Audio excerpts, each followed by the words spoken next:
राकेश टिकैत ने कैराना उत्तर प्रदेश में महापंचायत की और वहां उसने वो बोल बोले जिससे वहां के लोग और हिंदू समाज में काफी नाराजगी है।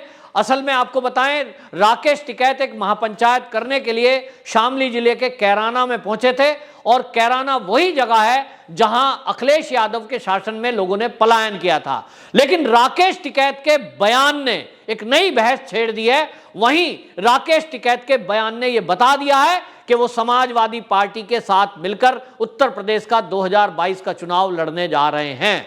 डायरेक्ट या इनडायरेक्ट वो अभी भविष्य में पता लगेगा। और वो राकेश टिकैत ने भी कहा है कि आचार संहिता लगने दो, उसके बाद बताएंगे। लेकिन राकेश टिकैत ने कहा कैराना पलायन नहीं, सरकारी प्लान है, लोग किसी के बहकावे में ना आए।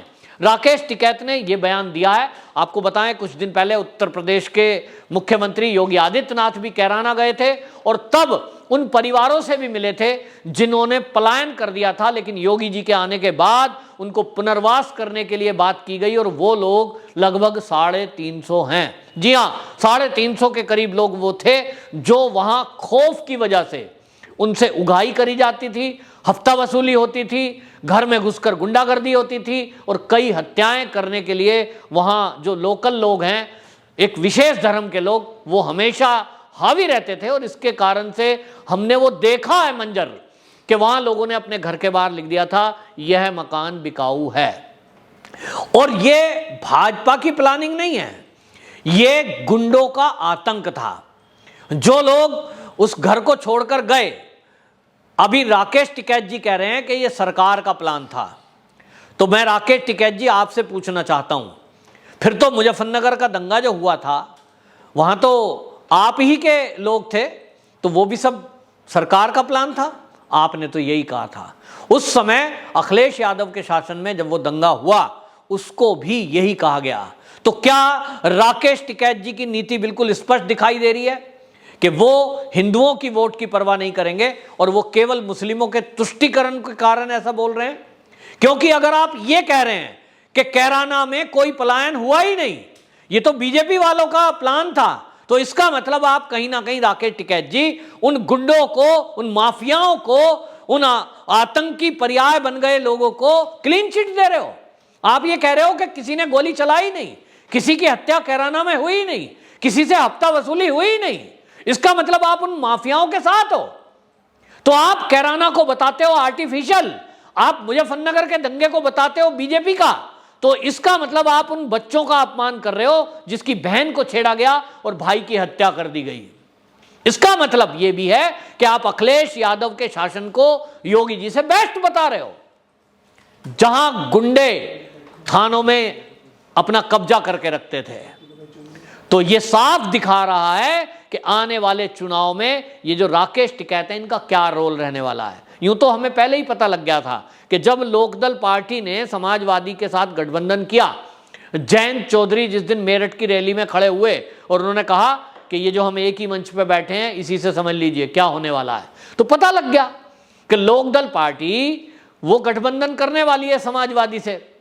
और इसीलिए इस गठबंधन के जब आसार नजर आए, और इसके नजर तो पहले से आ रहे थे राकेश टिकैत का जिस तरह का बयानबाजी है, राकेश टिकैत जिस तरह से इस फर्जी आंदोलन को खड़ा करके उससे हीरो बनने की कोशिश कर रहे थे, ये पहले दिन से दिख रहा था। मीडिया को मैनेज किया गया, इसके पीछे कांग्रेस की फंडिंग हुई। बाकायदा कांग्रेस को लग रहा था कि एक व्यक्ति ऐसा खड़ा कर दो जो बीजेपी की वोट काट सके।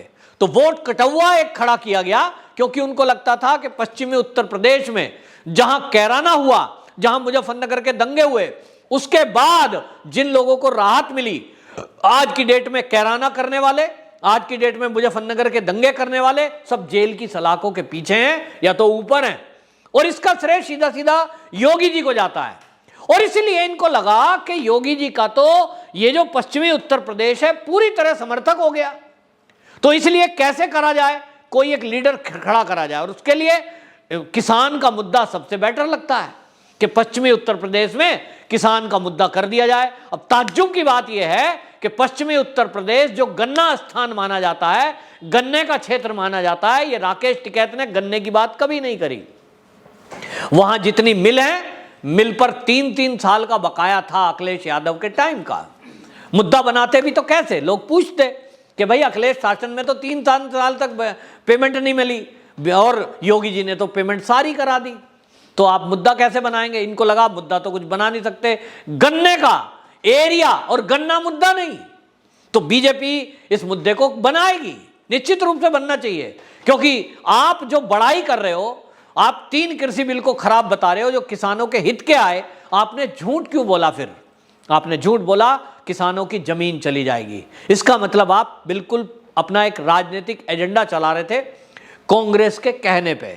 इनको लग रहा था कि कांग्रेस को उत्तर प्रदेश में स्थापित करने के लिए, लेकिन कुछ लोग कह रहे हैं कांग्रेस से तो समझौता नहीं करा, जयंत चौधरी ने भी नहीं करा। मामला क्या है? तो मामला तो समझ में आ रहा है, कांग्रेस को लग रहा है कि हम तो एक डूबता जहाज हैं, लेकिन हम तो डूबेंगे सनम, तुमको भी ले डूबेंगे, ये कांग्रेस का इंटरनल नारा है, ऊपर से नहीं लगाएंगे। और इसी तर्ज पर ये जो सोनिया गांधी, राहुल गांधी, प्रियंका गांधी, ये जो त्रिमूर्ति हैं, इन्होंने तय कर लिया है कि अब हम तो कहीं सत्ता में आने नहीं है, हमारे पीछे कोई जनता नहीं है, और अब हमारी पोल पट्टी खुलने लगी है कि हमने 70 साल में किया क्या है, और इसलिए कोई आधार बचा नहीं है। एक आध राज्यों में जहां बची है वो भी साफ होने वाला है, और इसलिए इन्होंने अब क्या तय किया है कि हम केवल बीजेपी की वोट काटने का काम करेंगे। तो पश्चिम बंगाल में हमने देखा, पश्चिम बंगाल में कांग्रेस साफ हो गई, लेकिन उनका एकमात्र लक्ष्य अपनी सत्ता लाना नहीं था, एक सीट नहीं ला पाई, ना लाने का मूड था उनका, केवल यह था बीजेपी को हम कैसे सत्ता से रोकें।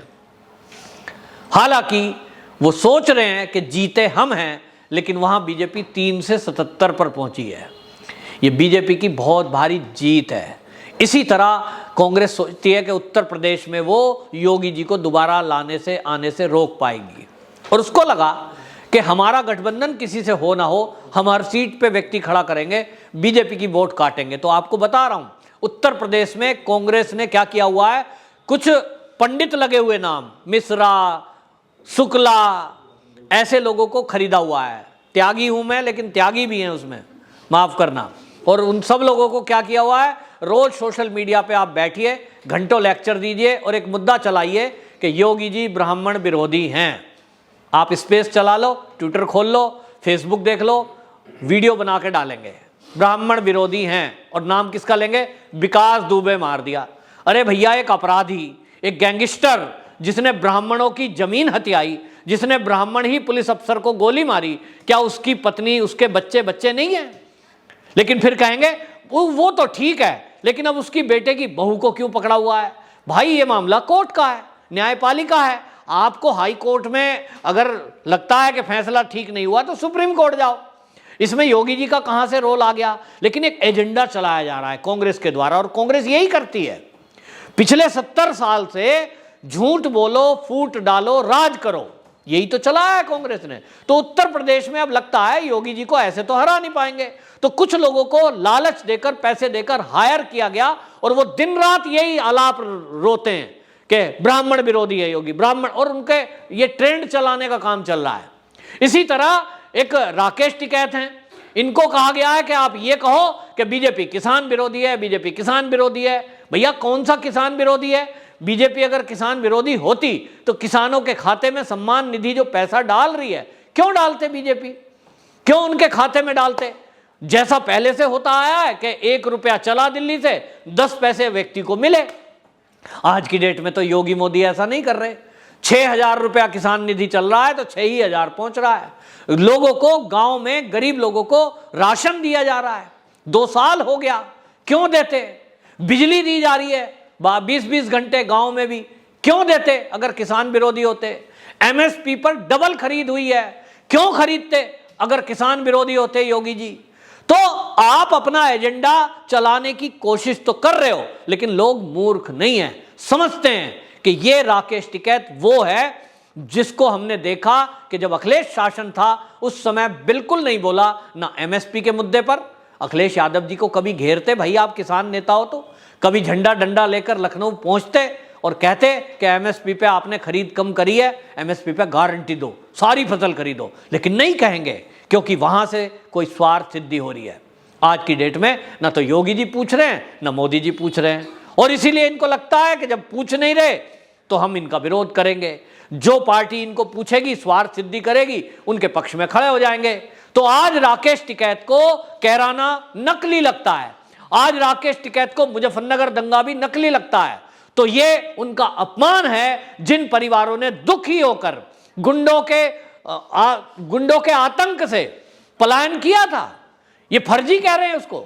राकेश टिकैत जी, अच्छा होता कि आप जब कैराना में रैली करने गए थे तो उन परिवारों से मिलते, उनके अड़ोस पड़ोस से मिलते, जरा वो एफआईआर भी देखते।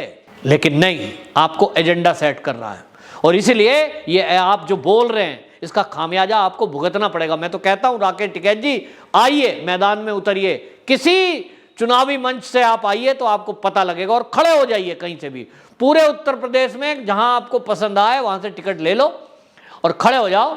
आपको आपकी औकात पता लगेगी, जो उत्तर प्रदेश की जनता बताएगी। आपने जिस तरह के काम किए हैं, जिस तरह से झूठ बोलकर आपने सरकार को बदनाम करने की कोशिश की और खालिस्तानी एंगल सामने आए, जिस तरह से इन किसान आंदोलनों में रेप और हत्याएं हुई, जिस तरह से पंगु बनाकर 45,000 करोड़ रुपए का नुकसान मेरे जैसे टैक्स पेयर के पैसे को बर्बाद करके आप लोगों ने किया, इसका हिसाब देश की जनता आपसे जरूर मांगेगी। और अब उत्तर प्रदेश की जनता भी आप जहां जाएंगे आपसे पूछेगी कि आपने कैराना को फर्जी बताया, इसका मतलब आप गुंडों को, अपराधियों को और माफियाओं को संरक्षण, इस देश में उत्तर प्रदेश में संरक्षण देना चाहते हो? क्या कहना चाहते हो? योगी जी खराब हैं तो अच्छा कौन है ये भी बताएं। वंदे मातरम।